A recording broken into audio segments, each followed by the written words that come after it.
lang nagpalit ng ilaw. And you know what that means. Here we go. A match to determine the final representative na darating sa ating grand finals. Will it be the Bees or will it be the Auroras? Falcons AP Brand, just like what we mentioned a while ago, sila ang lalagay doon sa blue side. Coach MTV and Auroras will settle for the red. And ito yung sinasabi ko kanina nung nag-head-to-head pa lang ang parehas na kumanang ito. Fanny will definitely be part of the banning phase. Pero interestingly enough, grabe ang pagrespeto ng Falcons AP Brand dun sa show ni Rene J na hindi na natin makikita baka Rene J show. Oo nga, parang kahapon nung nakita natin yung show ni Rene J, ang daming mga explosive na play. Talagang nakahanap ng mga opportunities para sa Aurora MLBB. Pero ito na yung pinag-usapan natin, blue side, Suyu locked in for the side of Falcons AP Bren. Ang naging sagot kahapon sa Suyu na to was the Julian or the Nolan. Yep, kaya nga po pwede nang kunin ngayon ng Aurora MLBB or the Ling. Tapos po pwede na rin silang mag-respond by choosing either a Phoveus or an Edith at this point. Pwede na din naman maging flex pick pa yun sa puntong ito kasi open din pala ang Mathilda at ang Alpha, so that might be a possibility that Aurora MLBB can consider. Kung tutuusin, marami pang bukas no. At yan na nga yung Edith at pati na rin yung Mathilda. Dalawa sa mga pinaka, I would say na bukod sa Faramis, napakaganda din ang Mathilda kasama ng isang Edith. Dahil binibigyan nito ng mobility ang isang Edith na kulang talaga ang isang Edith bukod pa sa marami niyang maganda na pwedeng gawin. No, entering Falcons AP Pre, no, meron pa naman silang Phoveus na pwedeng kunin dito. The Hylos is still open kung gusto nilang kunin ito against the side of Aurora. Pero ayan na ata yun. Luyi ni Fiu. Pero yun, maganda nga yung pagkakalatag ni Uomi nung Phoveus pick dito for Flap TZ. Definitely. Hindi pa naman natin na kailangan pang makitaan si Master Ogwen ng kanyang hero. Phoveus, Khalid, I think are possible options right now for Falcons AP Bren just so that they could keep their options wide. Kasi nga naman po pwede pa nilang i-veer towards the second phase ng draft. Oh my gosh! Wow! For the first time in a while, hindi first pick yung Phoveus, hindi rin parte ng first phase. Kaya, kahapon nakita natin ng isang beses na umabot ng second phase ang isang Phoveus doon sa pinakatulo. Pero very rare yun. Isang beses lamang nangyari kahapon. But this time around, of course, this Kali, tandaan natin, hindi lamang ito XP laner dahil pwede rin itong ilagay sa kamay ni Master Ogwen. Ganon din naman ang Edith para sa side ng Aurora. Both Edward and Rene J can use that. They have used it for a total of 14 games and they've only lost for 110. Pag sa XP lane, mas gana siya pero rarely do we see it in their own position. But still, both are options. Pwedeng Ling, Julian, Alpha, or Nolan. Ayun na nga, Alpha ang pinili. Ayan na, parang nakita din natin ito actually mula sa blacklist noong day 1, yung Mathilda Alpha na paulit-ulit nilang ginagawa. But this time, Aurora MLBB ang gagamit nito. And with the Alpha, kasabayan na rin ng Mathilda, silyado na marami silang damage na percentage health pa kung ipagka-compare mo ang dalawang hero na nandito. Yeah, kaya ang ganda na pagkakapick up nitong Alpha na to. Now, it is up to Aurora MLBB to make this work. Now, for Falcons AP Bren and for Aurora MLBB, parehas pa silang walang gold laners. So, pwede nilang ikunin at iban ang mga heroes na to. Beatrix, Lunox, Clint, Claude, yung mga ganong klase ng heroes para lang magkaubusan ng mga hero. But 1-1 will be banned out for Aurora MLBB. Kasi nga naman, kahit paano, umuusbong na muli sa ating meta ang 1-1. Interesting nga, no? Parang ang tagal na wala ng 1-1 pero biglang bumalik out of nowhere. And this time around, tinatanggal na nga muli. And mukhang nga nagkakaubusan ng mga mages na option dito para kay Yue. Open pa rin naman ang kanyang Valentina na isa sa mga naging paborito niya during the regular season, or might I say, pati na rin dito sa playoffs. Oo, and time again, isa si Yue sa mga nakadikit na sa kanyang pangalan, yung Valentina, Aurora, again, open din naman, Faramis, yun yung mga possibility. But then, ang naisip ko lang kasi ngayon is, if you would want to pick up Faramis with this Louie and with this Khalid na sobrang lawak ng area of effect ng kanilang mga skills. Another hero na gusto kong banggitin dito is the Novaria, no?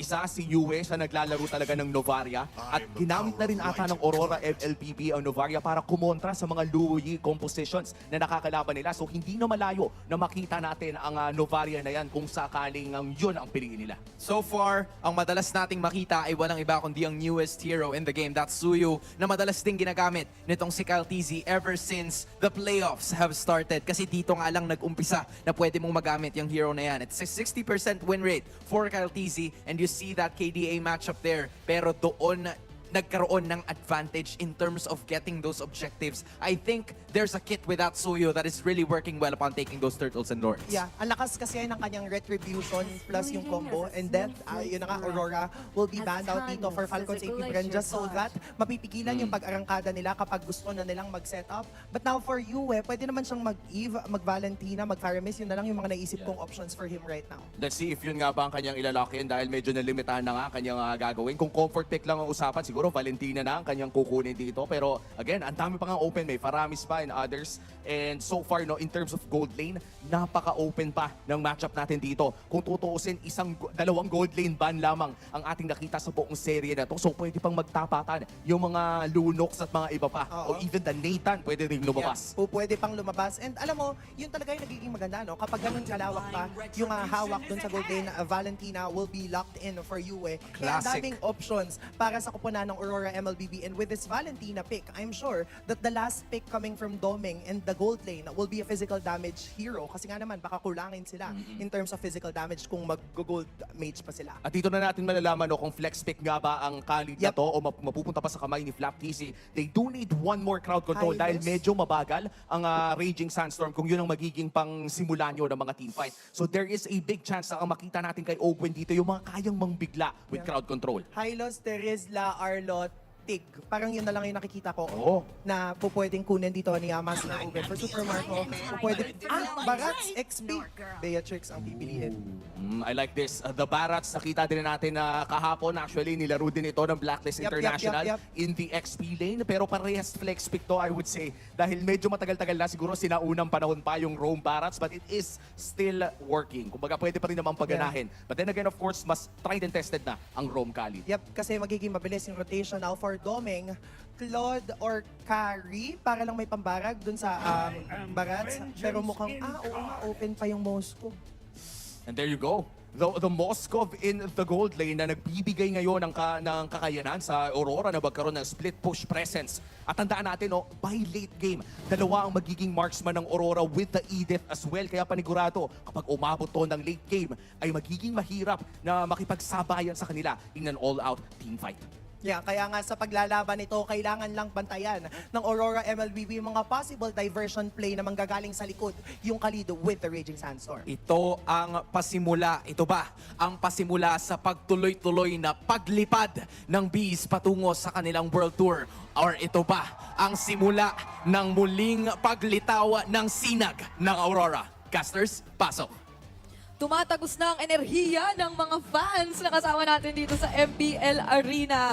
At lahat tayo ay paniguradong sabik na sabik na patunghayan. Kahit na game number 1 pa lang ito, ate mo, Chantel, malalaman na natin agad sino magkakaroon ng konting pag-abanse dito sa sering ito. Oo, alam mo parang ano to ito yung mga laban na grabe yung emotional attachment Oo. ng mga fans natin kasi grabe yung pinagdaanan ng mga teams from the previous days sa lahat ng mga heroes yata na pwedeng ilabas ay nailabas na.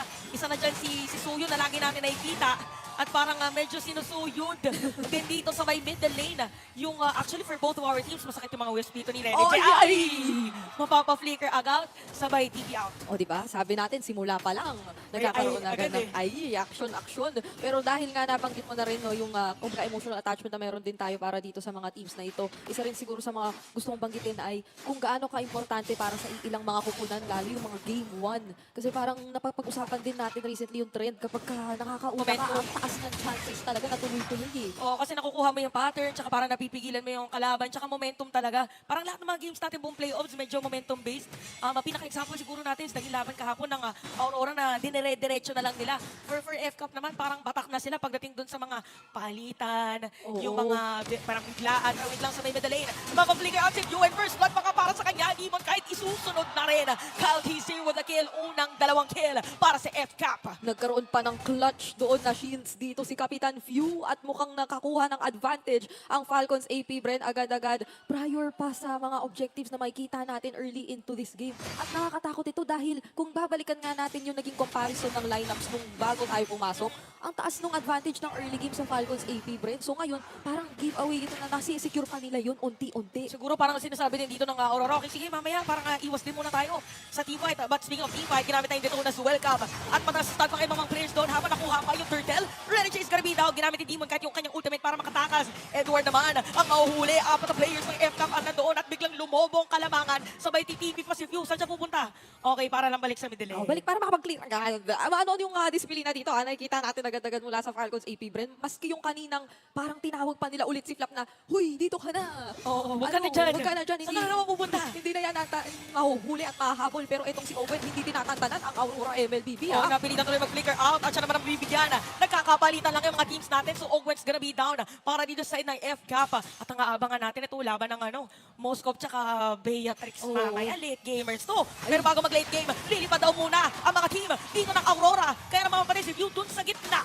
Kaya naman pala, hindi tayo napapahinga. Parang 3 minutes in 6 hits na yung nakikita natin dito. Parang Agad-agad. Parang kung iisipin mo, parang magkaka-abs na yung mga daliri din dito ng mga players mamaya. Yun na Kanina nga eh. mapipindot yan. Pati yung lalamunan ni ate mo, Chantel, kung ganito yung buong series natin, baka magkaroon na ng abs mamaya. Kapag, Parang pasmado na nga yun. Parang pasmado na yung lalamunan. But anyway, lamang dito FCAP pagdating sa gold. So 1K gold lead, yung kanaganahan, parang yung economy natin, Oo. hindi ganon lumalamang ng sobra kasi 1.6K. Oo. Napapaliit ng Aurora, na-maintain ng FCAP. Yep. Tsaka gusto ko na nabanggit mo yung medyo stable pa naman yung gold lane na pinapanood at binabantayan natin dito. Kailangan natin yan pagtuunan ng pansin mamaya-maya. May mga nakita pa tayo throughout the playoffs na di ba mga nagpa-prioritize talaga ng mga side user tas sabak agad sa action para talagang snowball kung snowball and given yung nagiging early game trend so far ng Falcons AP Brain ay hindi naman talaga makita natin yun pero depende yan dahil ang Aurora ay hindi rin kasi nagpakauli sa mga engage pero ang sakit nga. Oo, parang hindi na talaga ako nagdududa nung sinabi na si Suyo talaga ang hero na napakasakit ng damage even sa objectives. Ito na naman yung teamfight na sinasabi natin. Di man kahit ginamit yung ultimate habang si Flaptis yung target nila. Kaltis yung mag-dash in. Ginamit yung Circling Eagle para makatakas at mare-reset yung Turtle. Okay na reset yung Turtle pero itutuloy pa rin yung teamfight. Walang tatamaan yung Raging Sandcorn. Kamuti ka na at wala rin tatamaan dito yung IMU. Medyo nag-aalangan yata sa positioning ngayon dahil napakaraming naapektuhan nung dispersion rotation combo lagi pag nagdidikit-dikit dito yung Aurora. At mukhang nagkaroon ng advantage doon ang Falcons AP Bren. So kailangan yatang mag-ingat na muna ng kaunti ng mga Auroras na yun. Oo, parang wala nakakahanap kay View eh. Nasa dot bush lang siya, di ba? Nung team fight and parang hindi din nalalapitan. Even for Yuen, nagkaroon siya ng sariling IMU na ultimate from Ogwen. So, nagkakailagan. Yep. Yan ang perfect term, nagkakailagan. Pero for FCAP, mainit ang kanilang simula dito sa laban. At Renegade, mapipilitan na mag-flicker out doon sa mga players na FCAP. Medyo yung ginagawa dito ni Kyle TZ ay nararamdaman lalo ng mga hindi pa ganoon kakunatan na members ng Aurora MLBB. Pero may mahahanap yata dito isa ulit si Flap TV. Parang hindi na talaga matatapos yung team fight. Ginamit ng mga Jabomba. Kaya naman ang si Edward. Oh my goodness! Hindi na tayo makapag-discuss ng mga kaganapan outside of the action kasi parang laging nagiging maagap dito ang Falcons AP Bren na makapaghanap. Pero at least for Aurora MLBB, ito naman yung kadalasang trend na nangyayari. Nakita at napanood na rin natin itong nangyari kahapon. Ayun na At- naman. or sa Falcons Huwag na AP tayo Bren. mag-explain. Huwag na lang tayo mag-explain. Kamundi ka na naman si Ful. Dun sa may middle lane. So, eto totoo ngayon sinabi mo. Parang ang nangyayari dito Ayan na naman, tuloy-tuloy. oh. Team fight na naman. O, di nakakuha nila si Yue. Okay. O, pwede na ba?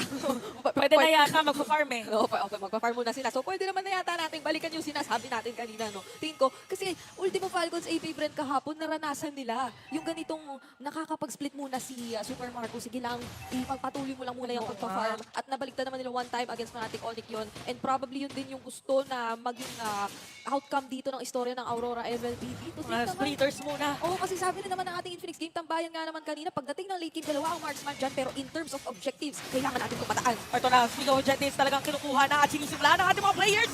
Hindi mo kahit makakakuha yan, pero parang biglang nawala na lang bigla. Yung mga players, Renegade's down, isama na si Edward at patay sa side na Aurora at bigla pa kang bumalaga dun sa harap nila.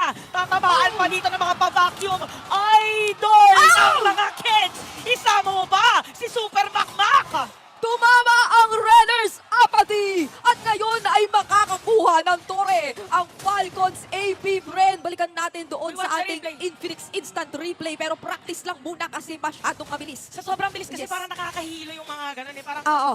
nangyari. Oh. Hindi ko alam din kung anong pipiliin kong i-replay kasi dun eh. Kung yung nandun pa sa turtle or yung nag-teleport or yung nag-sniper. Or nagsusmate. Kayo na yung mamili ng highlights Oh, yun. lahat kasi ng mga nangyayari dito sa game na to, highlights yan, Brigida. Oo, madami. Lower bracket finals, tsaka paulit-ulit ba naman nating sinasabi na first game ay momentum. Yes. Talagang magbabalagbagan yung mga teams natin. Oo, kasi either way yan. Pirates AP Brand kung ganito ka-dominating at makuha nila ang game number 1, sobrang momentum doon. Aurora MLBB kung maging comeback win ito, ay sobrang momentum din talaga noon. Pero teka lang dito sa bandang itaas naman ay unti-unti na nating nakikita na kailangan na yatang sumama talaga ni The Hillman sa mga importanteng miyembro at this point na pa-mid to late game naman na. Tumatapak yung timers natin at dito na pumapasok yung, okay, pagdating na naman doon sa team or lineup comparison, talagang pwede na tayong maka-expect ng mas magiging palag na team fights from Aurora MLB. Oo, parang ano na to, pwede nga umabot sa point na, although medyo matagal pa, 8 minutes pa lang kasi yung game equilibrium na sinasabi natin. Pero mabilis din kasi